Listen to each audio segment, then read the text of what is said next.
And so if you need any help with that, just reach out to me by email via those of you who are on WhatsApp. You can reach out to me that way. And those who have my cell number, you can reach out to me that way. And we can go from there. Before we get started, any questions from last week that anyone had any questions on, or any up to the point where we were meeting with the customer face to face? I know I'm going to share the screen really quick with you guys, kind of show you a little bit what we talked about last week. And if you wanted the updated tracker, just make sure you get with your team leader so I could send you the updated tracker if you want to use the updated tracker. And remember, this tracker is what we're going to be using for now until we put all of these into the follow-up boss. You will not have to be using it soon because the follow-up boss will be having all of these tags in it, and we just put it in a tag, and I can have these numbers, share this with your team leader. If you don't have follow-up boss, if you're on the call and your team leader does not have a follow-up boss, you will still have to use this tracker only so that I can show your team leader the work that you're doing to see why you're hitting your goals at least one a month, or why you're not hitting your goals at least one a month. And if you're not receiving calls, we got to talk about specifically with your team leader, what do you need to do to get some more calls that's coming in, or other things you can do.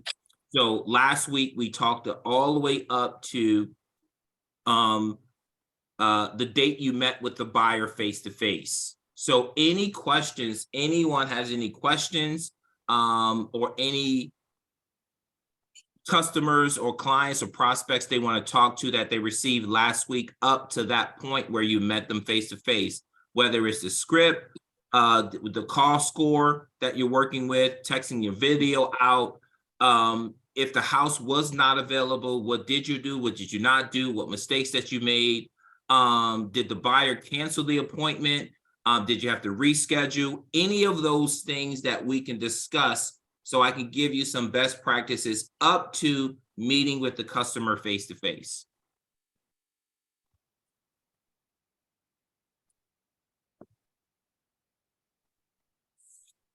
I would say for me, Ron, it's kind of hard to even discern where I'm making mistakes. I only got one call yesterday, and somebody else on the team beat me to that. So yesterday I had zero practice with the Zillow script. Okay. So have you been out with any customers yet? Yes. Okay. So let's just talk about that one customer, right? That you let's just walk through this this script. So when did you get the your last phone call that you went out with a customer? When did you actually talk to the customer? I think she called on Saturday. We scheduled a showing for Monday, went and toured 2 homes. She was working with a lender. Her case in particular is a very bad credit. So all right, well, let's walk through this so that people can see what this script does, okay? What this tracker does. So you spoke to her on Saturday. So what date was that? That was that was on the 21st? Sure. Okay, and then you met her what date? Monday. All right, so you met her on Monday. So basically from that standpoint, you met her within 72 hours. Good best practice. What was your call score after? Did you listen back to this call and score yourself? I did not. Okay, so do you have the call scoring sheet? I do. Okay, so what you would do is you would listen to the call score and you would kind of see, did you hit all the points? Because Zillow is listening to your calls and they're scoring your calls to make sure you're doing a certain amount of things. If not, your team gets dinged and leads get reduced. So we want everybody on the call to self-coach themselves to make sure they're following the Zillow way so that the calls won't get dinged and you won't lose, your score won't drop. And what they're doing is they're listening for, you're setting the appointment right away. Zillow's listening to making sure you're not asking questions like, Are you talking to a lender? Are you pre-approved? Are you working with another agent? So those things that you say in the call will get dinged, and the team score will drop because they're listening to that in their listening technology. So they're listening to that.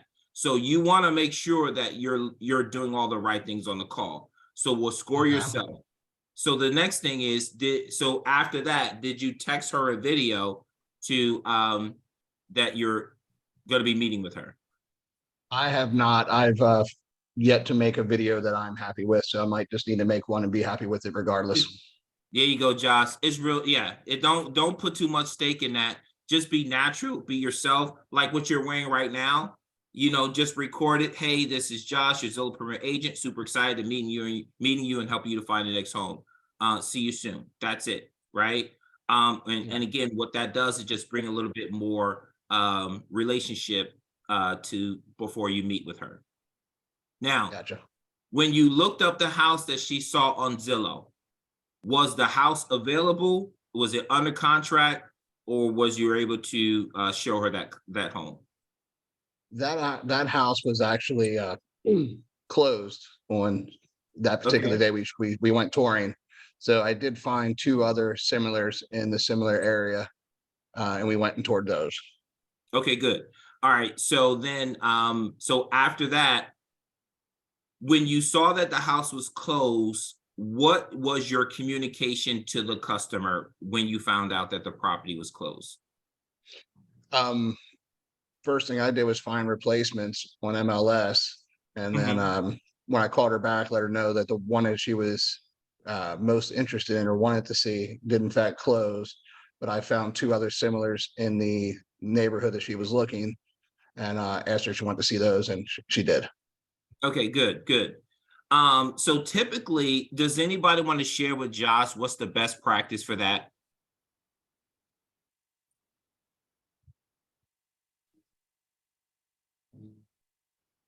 Come on, somebody, help me out. Help Josh out here. I sometimes don't bring them to the house they want to see first. I sometimes bring them to a house before that and make the house they wanted to see the last one, so that they have something to compare to. That way, if the house that they want to see is not available, I can always tell them at the first house, unfortunately, the house you wanted to see is already under contract. We're not able to see it, but I did find these houses for you. I don't give them the option. Yes, that's a great one, Lisa. I'm looking for, and I like that. So let's go back to that one. I'm gonna call you in a second. But what am I looking for right here? Does anybody know what am I specifically looking for at this point? I believe you're looking to just set the appointment regardless. Yeah. Okay, but what the question is, what am I looking for? Why is it important not to call the customer back when you find that the property is not available? So what's the reasoning behind that? So let's take off. You don't want to give them bad news. That's why I led with, these other properties there, and then close with the one you wanted was not available. That's why I found the others. But watch this. Let me ask you this question. So Josh, have you ever shopped on anything on Amazon? I'm going to use this analogy so you can understand. Yes. Okay. And you ever looked up something and it was not available? Did you ever looked up something and it was just out of stock and unavailable?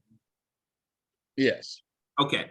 When you looked up something that was not available or out of stock, did you stop, shut your computer down, and decided to wait till it get restocked, or did you continue to search? Continue to search. Okay.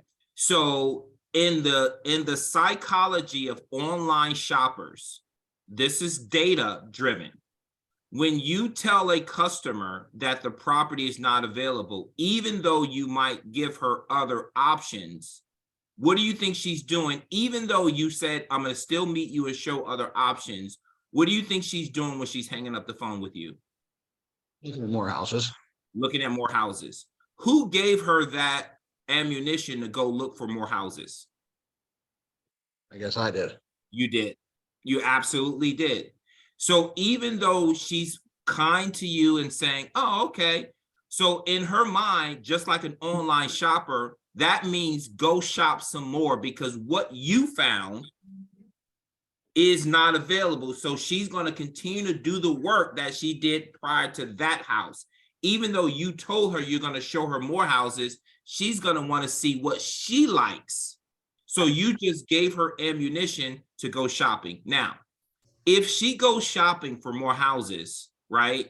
And do you think how many brokers do you think are on the internet? Like one, I know Zillow is the dominant one. But would you agree that there's dozens of brokers that have listings on the website, correct? Yeah. And if she clicks on something that is not and she clicks on somebody else's listing and she sets an appointment with them, she's not gonna, you think she's gonna call you back and say, hey, I found another house? Or you think she's just gonna go through that process of that listing that she found online? More likely to go through the process again, hit all the buttons again. Okay, so what I would have done is, so if you feel that you need to contact her right away, give me a suggestion, somebody, what you would have done, and I would have done so that she can see you eyeball to eyeball before she does anything else with any other listing. Somebody give me an idea what could have been done.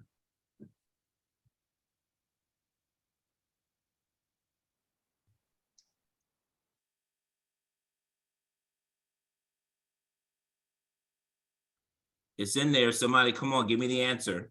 I just call and say, or text them and say, we're gonna meet at this house before the house you want to see because it's not available at that time, so. You could do a couple of things here, but this Video is where call. you guys can be creative. This is your person, whatever fits your personality, you could do it here. Let's do 1 or 2 or 3 best practices.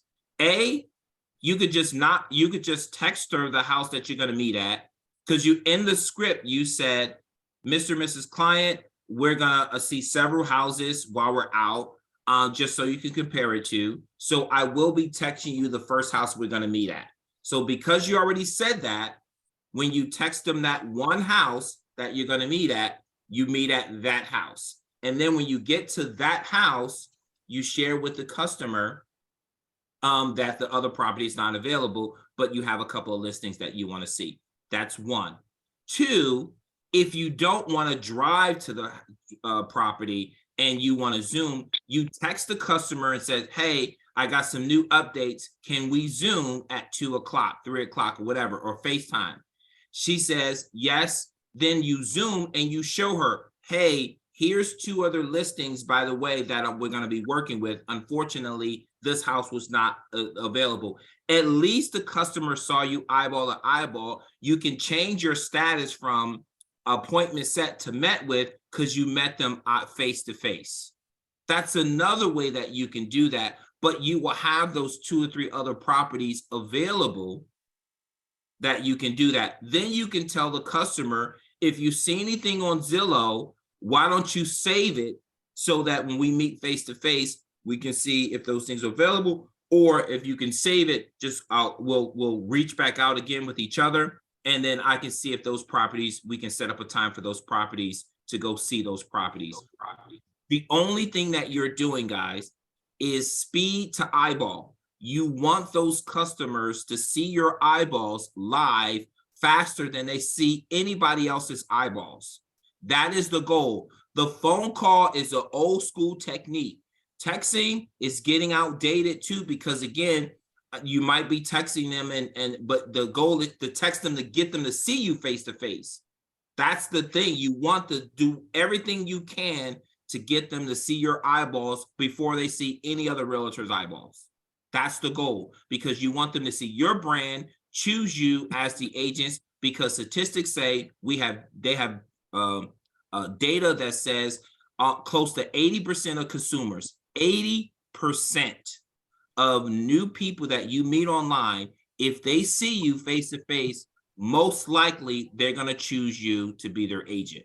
That's the game. So you got to get in front of them as fast as possible. So if you feel that your customers are either not closing or they ghosting you, let's have a conversation and let's dissect and inspect what are you doing prior to meeting the customer. So now we figured out, Josh, a couple of things. And again, I'm not saying that, again, this is sales. So again, everything is not going to be 100%, but you're giving yourself the highest probability for the customer to choose you as their agent moving forward. Make sense? Yeah, it makes sense. I mean, like I said, that was part of the reason I joined the team was to get the leads, because I know there's some growing pains, but like I said earlier, it's kind of hard to go through the growing pains with one call a day and Yeah. somebody else beat me to it. Yeah, and that's good. And again, volume is another another area of just what the team has to do to get you more volume. But when you do get the lead, we just want to make sure this call is just building the foundation, making sure whatever you're doing the right success habits to make sure you're getting a sale. Now, Ron, yeah. following up on Josh's comment, do you have any idea how many leads or how many calls come to this particular group? I don't. That would be something that you would talk to your the operations person.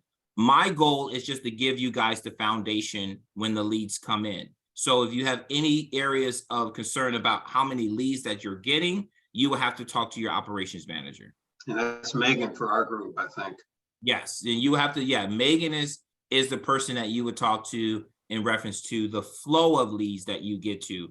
I'm responsible to make sure that when you get the leads, you have the best foundation for success. Thank you. All right. All right. So Josh, we're going to continue to go with you down this path. Okay. So the buyer did not cancel with you, right? So let's go to column J. So the buyer, she showed up on the first visit. Is that correct? Yes. Okay, great. And you, and so you met with her 2 days after you met with her Saturday. Well, you spoke with her on a Saturday and you got face-to-face with her on a Monday. Correct. Okay. So when I'm pulling up your numbers, once this thing is filled out and I'm looking at the date, we're looking at, again, are you meeting with your customers as fast as possible? So during that visit of the first time you met with her, how many homes were you able to show her either physically or virtually? 2. 2 are awesome. So then you would just drop down to 2. So that's a best practice. So during that time period of you showing her homes and you're building this relationship with her, what did you find out about the customer? She's currently not qualified due to credit and is probably more than 12 months out due to credit. Okay, so then your next column would be that she's pretty much a D client. So basically these tags we're going to be putting in follow-up boss. A, if they're ready, 0 to 3 months. B, 3 to 6. C, 6 to 9. D, 12 months and out. Or E, they're just not even qualified, right? And so this will tell us at the end of a certain period how many A's, B's, and C's and D's you got in your client, and was it realistic for you to be able to close because of the type of client that you had? Okay. That makes sense. Mm-hmm. And remember, it's like fishing, throwing a big net in the ocean. We want fish, but we're also going to get boots, cans, bottles, glass. We're going to trash. We're going to get a lot of that stuff. It's not going to be 100% fish in that net. It's always going to be some issues. But again, we're still casting out our net every single week to see if we can get some fish in that net, right? Now, how would you mark somebody, I guess maybe not qualified, if they realize that just the area here is too far away and have no interest in Brevard County anymore? Would you mark them as a not qualified? Well, here's the thing. We're looking for, are they in the market to buy a house? Because remember, we could send that lead to someone else if you want to work that area. If the one doesn't want to work that area, is that person looking for a house in the United States? Yes, just in What is their Volusia time County. frame? And then what is their time frame to buy a house in the United States? 3 to 6 months. Right. So again, that's still a prospect And if it's out of the area, then we would have to give that lead back to the operations manager to discuss what will be the next step to service that client. Okay. Yeah.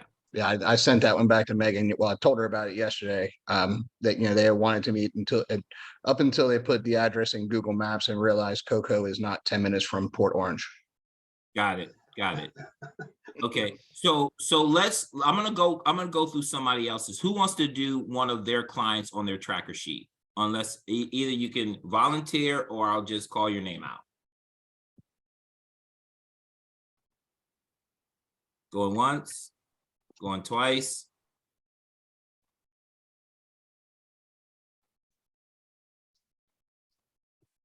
All right, so I'm gonna pick one.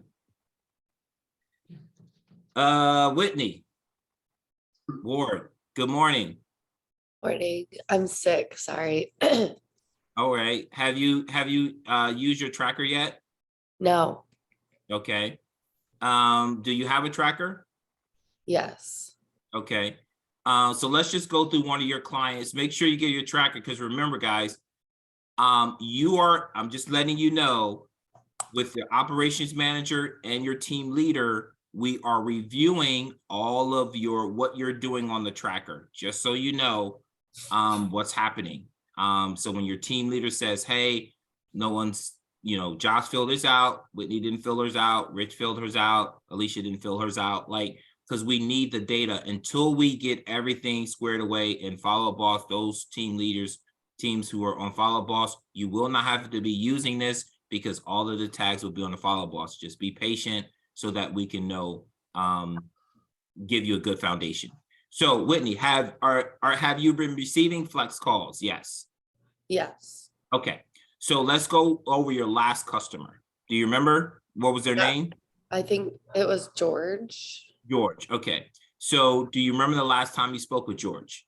Yeah, it was last either Thursday or Friday. Okay, so you spoke with George maybe on the 19th or the 20th, right? Yeah. And when did you set the appointment with George? When did he want to go see a house? Well, he wanted to see land. He wanted to see land. But he didn't want to see it. He wanted to talk to a lender. And He wanted to talk to you. Yeah, there were two different parcels of land. So I talked to the agent about them. It was same agent, got him in contact with the lender, and then I kept following up, put them in a group chat, and I don't think he's even reached out to them yet. And then he's not responding now. Okay. So let's talk about that. This is a good one. Because what I wanted to do is, we're going to remember, guys, the model is this. Your mindset, I should say. The mindset is getting the customer off of the property and onto a relationship. It's not about the property, it's about the relationship. So every time we get a call, yes, we want to service the client, but they don't know us. So we have to build a relationship with them. There's certain things that we have to do that they will say, wow, I would like to continue working with Whitney, whatever it is, instead of you just filling an order. Like you're not a customer service person where you're just filling an order. You're not an order taker. You're a relationship builder. So what is your brand? What value do you bring? And why should they use you as an agent? Right? So when you got off the phone and he wanted to talk to a lender, is that correct what you were saying? Well, he wanted the two parcels of land next to each other. So I talked to the agent, then I reached out to a lender that does land, and then I called him back and we talked, and then I connected them, and then it was. Okay, so what was he gonna do with the land? He wants to just buy land and have it as an investment. Okay, so what price point was he in? Both of them were 35,000. Okay, so can I assume what his intention is to be an investor and just to buy some land? Okay, so we know that. Okay, So the thing is that we got to build this relationship because you have an idea what he wants, right? And so were you able to score yourself? No. Okay, Yes. do you have the call score sheet? I think so. Okay. I didn't so even think about scoring myself. let me tell you, so tell me why didn't you think that? Tell me why. What's your mindset behind that? Because it's a land I deal? just forgot. I didn't Yeah. even think about it. Only because with the land deal, even though part of the script talks about viewing other properties similar to this one, just in case these two doesn't work out or this one doesn't work out. Why do you think we say that in the script? Because they never buy the first one. Say it again. Very seldom do they buy the first property. Very seldom that they buy the first one. And if it's not available, you don't want to call the customer back with bad news. So the thing is that and also to get you in front of him as fast as possible, because if it's not available or we know they're not going to buy the first one, the goal is to get them to see your eyeball as fast as possible. So you sent him to a lender before you got to put your eyeballs in his eyeballs. Is that correct? Yeah. Now, and again, are you back in communication with him, or so it's hard to get back into communication with him? He just hasn't responded. Okay, so that's where you could have used the best practice of getting in front of him as fast as possible. So team, let's help her out with this one. It's a land deal. We using a script. We want to get face to face. What are some of the things she could have done? Help Whitney out here to get in front of that person fast as possible.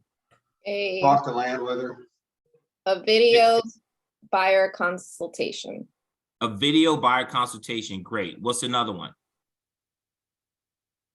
When I had a land deal, I actually did a video chat with the client. Went out there and video zoomed them and You could showed do them the property. And why? Well, here's the thing, guys. We're going to talk about the psychology of an online person that you don't know. I want you to understand the depthness of why we're doing this. Why are we making sure that the customer sees us before they see anybody else? I just want to make sure we're going to keep repeating this over and over till you get it. Because when they see you, they build a relationship with you. You become a real person. You become a real person. That's the only goal.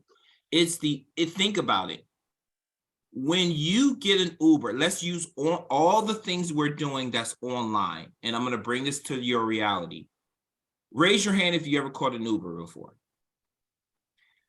Now, when you see the picture and the driver's coming closer to you, you have no relationship with this person. All you did is call a service.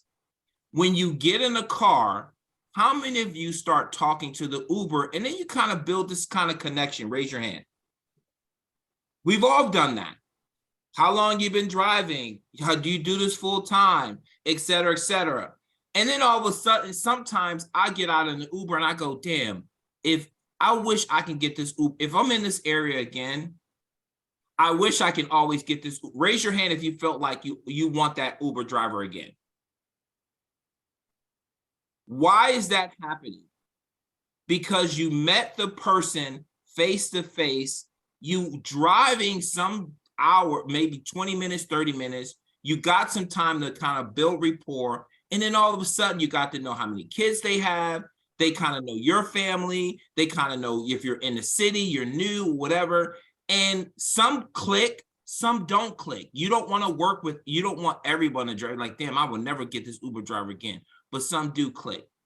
So in that blue column, it's very, the first two, the meeting with the customer, calling the customer and trying to get them to see you face to face to get some conversation going, because just like the Uber driver, if you had a chance to use them again, you would.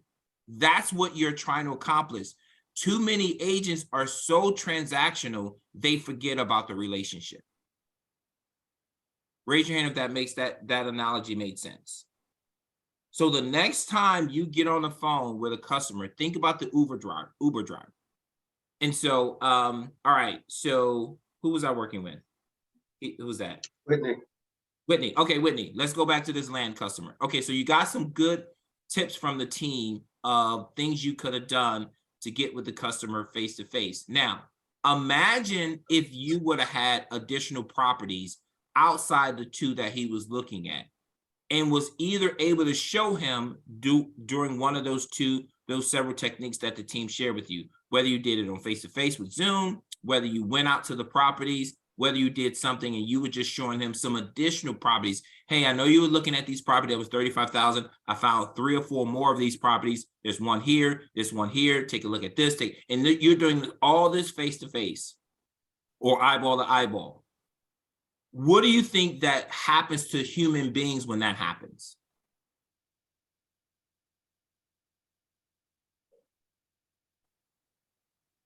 Whitney, what do you think happens? They, I don't know. Well, think about it. So when you're online and Whitney, you ever shopped anything online on Amazon? Yeah. And you ever notice at the bottom they show similar items? Like you might be looking for a TV or you might be looking for something, and at the bottom it shows here are similar items that a customer bought, or here's some things they bought with this item that you're looking for. You ever notice that at the bottom? Uh-huh. Have you ever clicked on it? Because you said, oh, here's a similar item. No, I don't, because the algorithm. Okay. But But I know that's, yeah, you can. But so Amazon, a multi-billion dollar company, why do you think they provide those options at the bottom? So you spend more money. Nope. Anybody else? Take a guess. To Got one, keep you Alicia. engaged. Say it again. To keep you engaged, Keep you engaged. Who said that? Patricia. Trisha. So, because they know that if you can't find the item, what are you going to most likely do? For somewhere else. Go to Walmart. So their goal is to keep you on their site as much as possible. So if you were able to show him additional properties, you reduce him going to search for them himself. So now he's going to say, oh, wow, Whitney showed me 2 other properties. She kind of have an idea what I like. So the next thing is call Whitney again. So most agents who do online leads do these one and done, and they lose customers fast. That means they show them one property, they see them one time, and then the customer thinks that's the way it's supposed to be. That's why these online shopping companies started to add. Remember, they didn't do this before. They just showed you the item. Now they showed you multiple items. They have things on the side. They have reviews. They want you to stay on the page and click with them and let them be the authority of what you're looking for. You're doing the same thing with these customers. You're trying to be their authority so that when they go shopping again, they just call you or text you or et cetera, et cetera. That's what you're trying to do. Does that make sense? Whitney? Yes. Okay, awesome. All right. So so again, you didn't go down to when was he looking to purchase this property? He doesn't really have a time frame, just when he Okay. finds the right land. Okay. Because would somebody agree that there is a question that you can ask that can find out the time frame, yes or no? Sure. Okay. Is this something you're looking to build on? And if Yep. so, how soon out? Great questions. So that's a great, who said that? Josh. Josh, great. So again, that's things that you need to role play and practice to get that response so that you can tag that client appropriately. If you did not get that, I would write that down and say, man, I missed that one. I didn't get the time frame. If you missed that time frame, you're going to be calling leads that you have no idea what the time frame is on. So, because the goal is you should be working with A's and B's, and if you have your own personal admin, or if your team has an admin for you, and again, don't say I don't know what your team structure is, because we got 2 or 3 teams on here. We got teams from Atlanta, we got teams from Georgia, Florida, we got 2 teams from Florida, so there's a bunch of teams on here. So again, based on your team structure, your team might have an admin working on the C's, D's, and E's, or they might have a pool for you working on the C's, D's, and E's. But whatever it is, the goal is to get you to work with the A's and B's. So if you deem this client a D, and he's not really looking to purchase land into the next 12 months, you don't have to be following up with him the next week. You can use that call time to focus on someone else, or just stay do a drip campaign with him once a month, or et cetera, et cetera. That's why it's so important and critical to know how to ask those questions. And if I was looking at your sheet and I'm noticing that you have a lot of them blank, we will work on a role playing on how to ask these questions during the time where you're meeting with the customer face-to-face. You have to ask these questions face-to-face so that you could be able to tag your stuff accordingly. Raise your hand if that makes sense. All right, awesome. So, Whitney, did you ask the client to be your customer moving forward? I mean, yeah, I guess, kind of. Okay, tell me, hold on. What was, walk me through that. What did you actually say? Well, I guess I didn't like ask specifically. I just told him that I will, reach out to the seller for both parcels of land and then get back to him. Does somebody help Whitney out with that?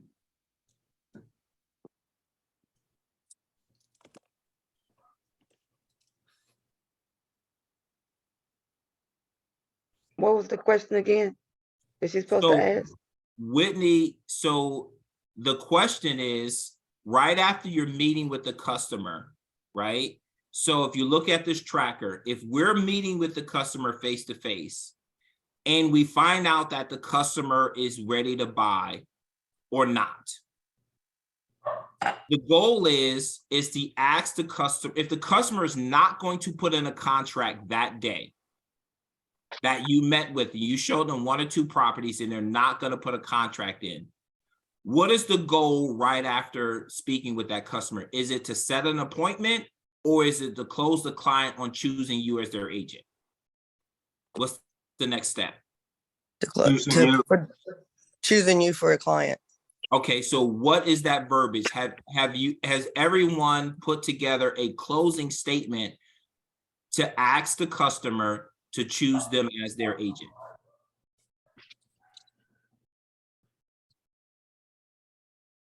You need a closing statement, guys. So that should be your homework for next week. So it can go something like this. Mr. and Mrs. Client, it was a pleasure showing you these houses. I kind of have an idea of what you're looking for. And again, let me share with you the value that I bring and my team. You share 1 or 2 value points that your team brings. You share 1 or 2 value points that you do individually. It could be you respond within 24 hours. You know the area, you've been in the business for so many years, you're expert in land, you're expert in new construction, whatever your 2 or 3 values are. You have special listings that your office gives that's not on MLS yet. I can give those to you. You have to kind of share your values. Now, and here's what I'm going to do moving forward. Now you talk about the things that you're going to do as an agent for him. So if I'm working with you, I'm going to communicate, on a consistent basis. I'm going to call you. I'm going to do this. I'm going to do that. Those couple of things you're going to do. If I'm able to do these things and help you out, would you allow me to be your agent moving forward to help you to find your next home? Thank you. Say it again. Put your phone on mute, guys, if you're not asking a question. So in that response to asking the client to being your agent, you have to prepare a closing statement that you say verbatim, consistently, every single time that the client does not put an offer in that day.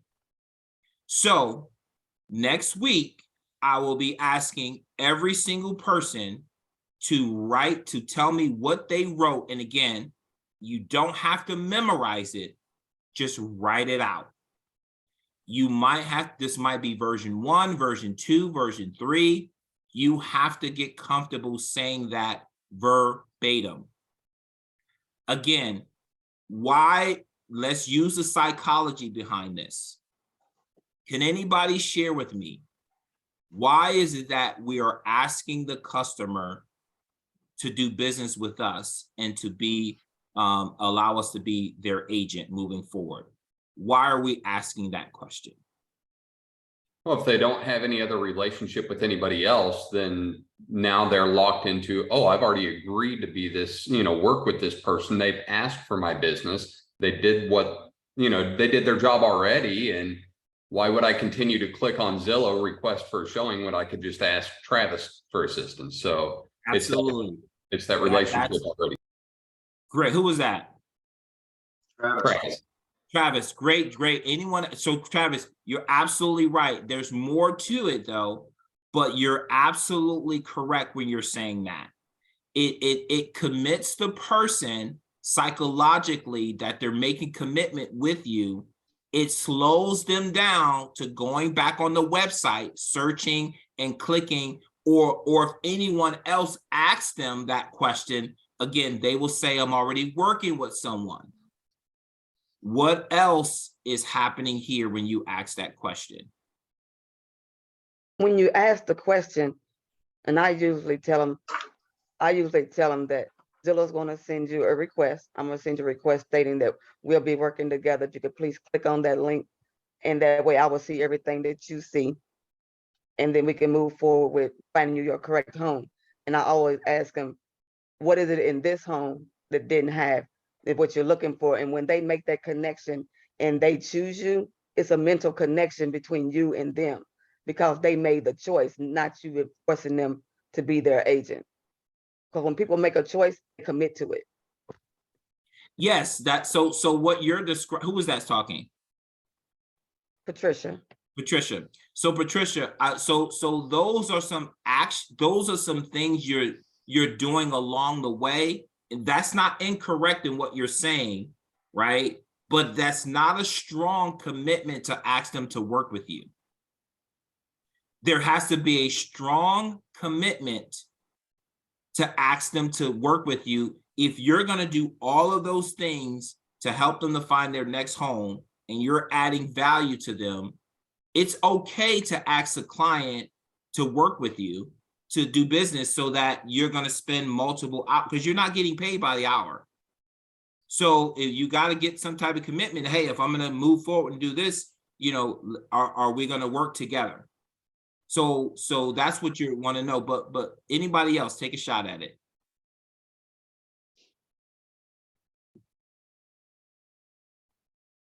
It's not a wrong answer, guys. This is coaching. So I just want you to take a shot at it. Somebody take a shot at it. Speak up.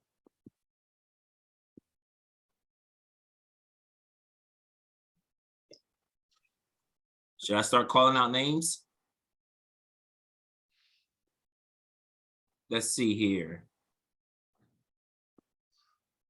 Let me go with Laura first, Rich second, and Christy third. Take a shot at it. What's going on in the customer's mind when you ask that question?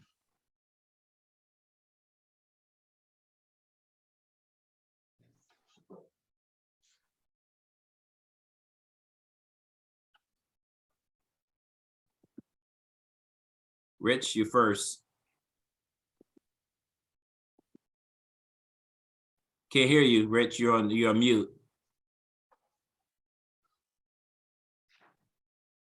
His microphone's not working. His microphone's not working. Okay. All right, Laura, you're second. What the question is for what value we bring to them? What is the customer, what happens in the customer psychologically, do you think, when you're asking the question for them to be your agent? Well, that we showed up there to show them the property, that we are there when we say we're going to be there. And if they like the properties, or if they, that property wasn't available or anything like that, that we know what they're looking for already, and we'll bring them, we'll be able to work with them and know what they're wanting. I understand that. So think about it. So if someone's asking you, so let's say I'm asking you to, I'm gonna use an analogy. So if you and I, if I was a fitness coach, and you came to my gym and you started looking around, you kind of didn't know what you were doing, and I walk up to you and I said, let me kind of show you some of the things you could do to kind of get fit. And you sign, oh man, this is good. I like this. It's kind of working. So at the end of an hour of me showing you some stuff, and I said, you know what, Laura, would you, if I can show you all of these things to get you to your fitness goals, would you allow me to be your fitness coach moving forward? How would you feel inside? What would you say to me? Yes or no? First of all, what would you say? I would say yes, because you've showed me what to do and worked out, you know what I'm wanting to do with working out. Okay. So what if I did not ask you that question and I kind of showed you some houses, show you some equipment that you can work out. And I just said, all right, so let's just, what I'll do, if you come back in the gym tomorrow, I'll just, let's just try to connect. When you're coming back to the gym, you're like, well, I might come back to the gym next week, right? And we don't actually make a commitment. You're off doing whatever you're doing, grocery shopping, hanging with the family, doing whatever. Am I in your mind at any point? Yes, because of course you are. the question. I'm not in your mind at all. So if you don't make it to the gym, I'm not in your mind. But something happens to the human brain when you make a commitment to something. And so we all miss appointments, we all miss schedule. But when you make a commitment, someone says, yes, I would love for you to help me out. I would love for you to work with me and help me with all my fitness goals. Yes, you can be my fitness coach. So who did I call last? Me. Who's me? Christy. Christy. So what do you think is happening? Tell me what happens to you when you make a commitment. When I make a commitment, I would want them to kind of like you said in your analogy, show me and really drag me in and pull me in, make me interested in you. And then yes. And what happens, do you think, in the humans when we feel like someone is bringing us value and we selected something and we know it? Progress. Say it again. Oh, I did. you're making progress. You're making progress and you feel kind of good. You know what I'm saying? It's like, wow, I got a fitness coach. You know what I'm saying? I kind of feel good about this. You know what I'm saying? You didn't feel like you were sold. You felt like the value that you're exchanging with, you feel kind of good. Does that make sense? Yes. So you want them to feel it is good. And so tell me this question, guys. Why are agents so afraid? 99% of agents are afraid to ask this commitment question. Travis, why do you think agents are afraid? They're afraid of rejection. Yep. They're afraid of rejection. So, and we all are, you know what I'm saying? So I was telling, so you ever noticed in high school and the popular girl or the pretty girl, whatever, and you like, she's dating this average guy, right? You see it all the time in the movies. And the pretty girl would say, well, why isn't she not with the jock or the guy, the football captain or whatever? And you know what her response is? No one ever asked me. No one ever asked me out. So the average guy always asks it out. It's just like, hey, no one ever asked me out because so most of the guys are afraid of rejection, right? And so you would think that, hey, because I look this way, most people should be coming at me. It doesn't happen. So guys, I'm telling you, I know that it's a scary thing you feel rejected. That we're in sales. You got to get over it. But the way you get over that is you got to continuously role play it so it becomes natural. The reason you're also afraid is because you don't have the words to say. And so you rather just, you're real comfortable with saying, hey, we can meet you next week. What's your availability? I can schedule an appointment. That just rolls off your tongue. Asking for a commitment does not roll off your tongue. So if you're not role playing that 10, 15, 20 times a week until you're comfortable, you're not going to do it. And so when we look at your numbers and we say, hey, out of 15 customers, you only ask, and we're looking at either you didn't ask them or maybe out of the 15 customers, only 2 said yes. There's some things that we have to work with you on your buyer's presentation. All right, I'm going to end with that, and we're going to pick up next week. Any questions? So here's your homework assignment. Write out your strong closing question for your customers to ask them to be your agent.